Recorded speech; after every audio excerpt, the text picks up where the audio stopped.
పండుగను ఏ రోజు జరుపుకోవాలి? ఈ సందిగ్ధానికి తెరదించే ప్రయత్నం చేశారు పండితులు. విజయవాడలో శ్రీ విజయేశ్వర స్వామి దేవస్థానంలో సమావేశమైన పండితులు ఈ నెల 29వ తేదీన ఉగాది జరుపుకోవాలని నిర్ణయించారు.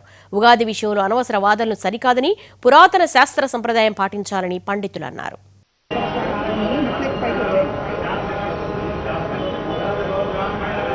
శాస్త్రాన్ని గౌరవించే వాళ్ళం అయితే కనుక ఈ కలహం తేలలేదు కాబట్టి మీకు ఆంధ్రలో 2 రకాల దృక్కు సిద్ధాంతాలే ఉన్నాయి. మొత్తం ఇండియాలో మొత్తం అంతా 16 రకాలు 17 రకాలు ఉన్నాయి. ఇవన్నీ కూడా బుట్టేవారు 4 సంవత్సరాల క్రితం వాళ్ళ పంచాంగంలో ప్రింట్ చేశారు. ఇన్ని రకాల సిద్ధాంతాలు ఉన్నప్పుడు మొదటి నుంచి ప్రారంభం చేస్తున్న దాన్ని అనుసరిస్తూ సిద్ధాంత సంస్కరణకి మనం పనిచేసుకోవాలి. కాబట్టి అంటే పూర్వపద్ధతి రీత్యా ఉన్నటువంటి పంచాంగం ద్వారా 29 తారీఖు నాడు గణన చేసుకోవడం, 29 తారీఖు నాడు చేసుకోండి అనేది బలవంతంగా రుద్దినట్టు అవుతుంది. అలాగే 29 తారీఖు చేసుకోండి అని కూడా బలవంతంగా రుద్దినట్టు అవుతుంది. కాబట్టి శాస్త్రాన్ని గౌరవించాలి అనే వాళ్ళు పాత పద్ధతిని గౌరవించడం అనేది నేను కొత్త పద్ధతిలో ఇంకా తేలలేదు కదా. కొత్త పద్ధతిలో తేలినప్పుడు దాన్ని పుచ్చుకుని ఎట్లా నిర్ణయిస్తారు? ఇప్పుడు కొత్త పద్ధతిలో వచ్చిన దృక్పద్ధతిలోనే మధుర కృష్ణశాస్త్రి గారు 29, పిడపర్తి గారు 28. ఎట్లా డిసైడ్ చేస్తారు? ఆ రెండింటిలో నా దృక్కు కరెక్ట్ అంటే నీ దృక్కు ఎట్లా కరెక్ట్ అనాలి, ఆయన దృక్కు ఎందుకు తప్పు అనాలంటే మళ్ళీ చర్చ సమావేశాలు నడుస్తుంటాయి. ఇవన్నీ తేలవు.